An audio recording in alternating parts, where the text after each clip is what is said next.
Wow. Well, joining us from Abuja is the Chairman, House of Reps Committee on IDPs and Refugees, Honorable Sani Zoro. Good morning and thanks for joining us.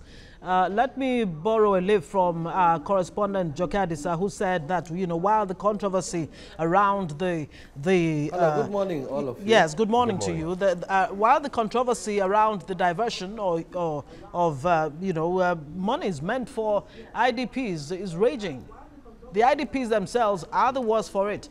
Talk to us more about, the findings in this investigation so far.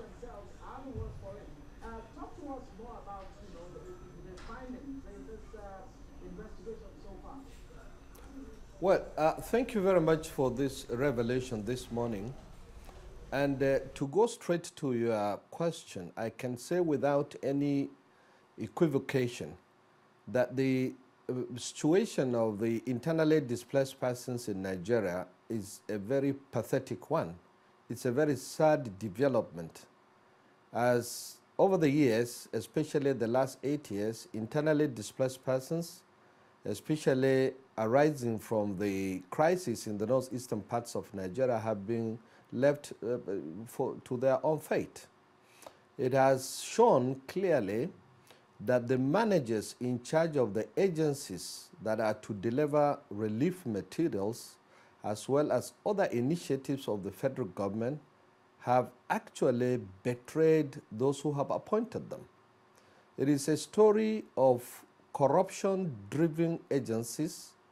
It is a story of failure of transparency and accountability.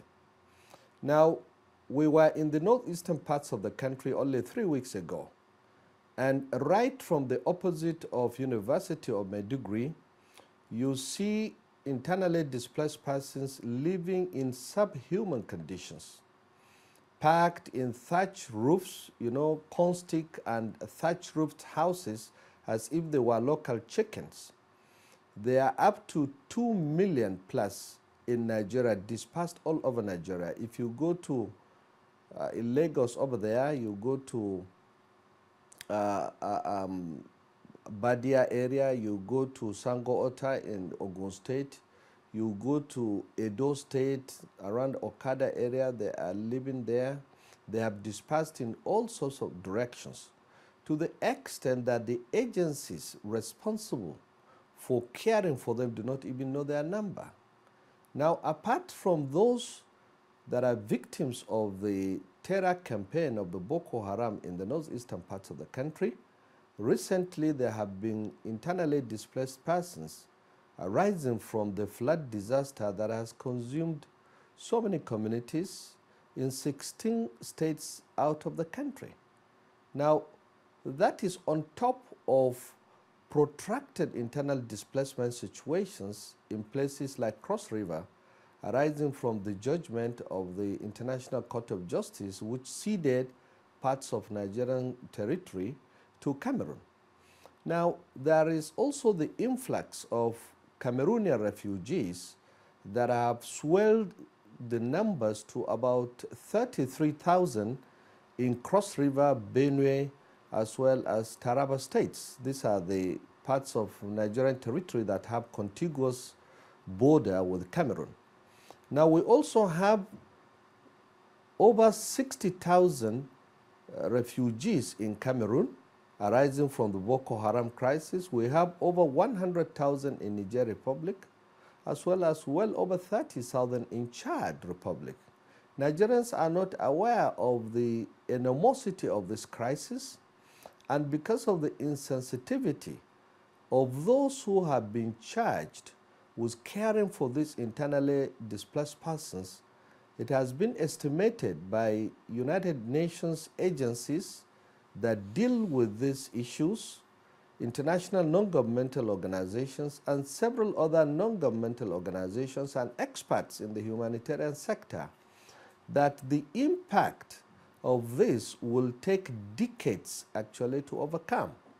Now, our own concern at the National Assembly is the insensitivity with which the executive arm of government is viewing our recommendations as well as our oversight functions. Now, we have made several initiatives, especially motions and bills in the National Assembly, brought them to the attention of the executive arm of government to no avail. Take, for instance, the Northeast Development Commission Act, which was passed and accepted to by Mr. President on the 14th of October last year. But up to now, the commission has not been constituted, talk less of being inaugurated. Now, the best we can do at the legislative arm of government is actually to provide the legal framework, which has been done, and the president has assented to it.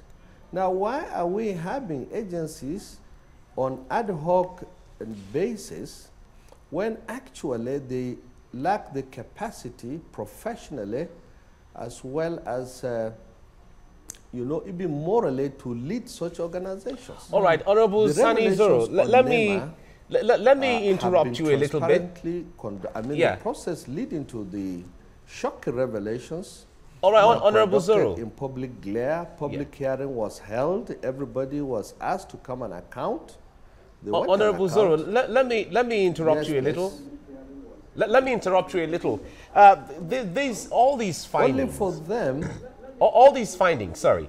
Yes, all these findings by the House of Reps, this is not the first time there's an investigation into the state of the people living in those camps. We've heard the scandals around sex for food at a time, and diversion and rebarging of rice and food meant for IDPs before. There has been different committees set up to investigate all of this, and no one seemed to see the outcome of some of those, even though you've talked about your frustration from the executive arm of government. So, but if this is, as you have put it, should Nigerians still have confidence in the investigation by House of Reps when it comes to issues around IDPs or even any other social issues or challenges that we face for that matter? If you have tabled all of these things before the government and government is not doing anything and there is no impact or no effect to that.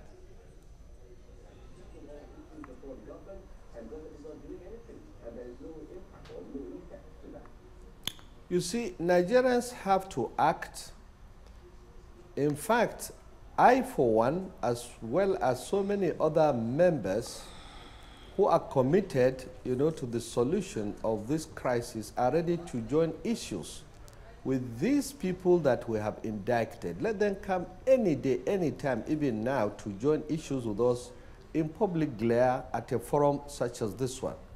We have done several investigations, tabled our report before the committee of the whole of the House. That's the extent to which we can go. Now, immediately after investigations, copies of reports of the investigations are normally channeled to the executive arm of government through the relevant executive, you know, agencies that also provide oversight functions over these agencies. And I can tell you the stench, the scam, and the ungodliness that happens in those agencies. If Nigerians were to be fully aware, it is enough to discredit this government. There is no doubt about that. Now, unfortunately also, I pity the political and business elite of the Northeast region, for instance, because they act as if they are a conquered people. They are truly a conquered people. They do not act in a manner that responsible officers, public officers, and concerned citizens, which they are, should be doing. Now, I can give you examples of Benue State that also found itself in such crisis as a result of the what is generally known as the hardest farmers conflict. Every now and then, representatives from the Benue State were coming up with motions, advocacies, as well as information, you know, at the House as well as the Senate, you know, platforms. And what has happened? This is what has actually led even to the change of party by the governor, as well as so many members of the House of Representatives. And that is why the APC, in terms of party followership, has so far lost to the PDP. But from Borno, it is completely, you know, as if nothing is happening. I'm wondering what their political and business leaders are doing. Like I said, I was in Borno State if I may ask, Honorable Sani Zoro. We were highly impressed with what the Vice President of the Federal Republic of Nigeria and his associates have done by building an orphanage in Maiduguri, which is, you know, has shown to a very large extent that there is the face of our humanity. If the Vice President, who is from Lagos State, can go and build such a massive facility, an orphanage, just to take care of children of internally displaced persons who have lost their parents, you know, to this, military campaign being waged, you know, by Boko Haram. Only a few, I can say, businessmen like Alhaji Aliko Dangote and Alhaji Muhammadu Indimi have managed to build houses. But their own businessmen are not talking. Their own politicians are just going on as if business is as usual. Now, when you situate this situation with the kind of disposition of the political elite, I wonder if they are actually concerned about their own people. In 2015, for instance, everyone knows politicians from northeastern parts of the country that have witnessed internal displacement situation went to the camps to campaign. And generally, they campaigned along, you know, promises that the IDPs were going to be taken back home in no time under the Muhammadu Buhari administration. Now, they went there with jollof rice, salad, you know, and chicken, which they distributed to the IDPs, on account of which they were voted into office. Are we not ashamed that some 4 years afterwards, politicians will still go back to the camps to distribute, just to give them a meal for a day with broken promises? This, I think, is a shame. And that's why I say any solution to this crisis must be triggered by the people of northeastern zone, you know, in the first place. They are not doing enough. Why is it that they have not brought adequate pressure to bear on the executive arm of government to constitute and inaugurate the the Northeast Development Commission as, you know, accented to by the president? And I can tell you, my dear colleagues and friends, without any equivocation, that it is only in the northern parts of the country that a military campaign, a disastrous military campaign such as Boko Haram, will be tolerated for 8 years. If it were in the southern parts of the country that has a developed elite, that has a conscious elite, they will not allow such a crisis to persevere for more than 8 months. The entire civil war fought in Nigeria lasted only 30 months. I cannot see how a people will tolerate a situation that has retarded their progress by 35 years. That will take about 40 years, you know, to resolve. Because even if post-insurgency initiatives are to be embarked upon in the year 2018, the outgoing year 2018, experts have forecast that it will take over 40 years for rehabilitation, for reconstruction of the devastated northeastern region, and for the resettlement of the internally displaced persons and refugees, you know, and returnees, you know, to be achieved. All right, thank you very much, Honorable Sani Zoro. We have refused to benefit. We'll have to end it here. Thank you very much for your views on this issue. And of course, the real issue is, how do you achieve durable solutions for IDPs and returning refugees in the northeast of Nigeria?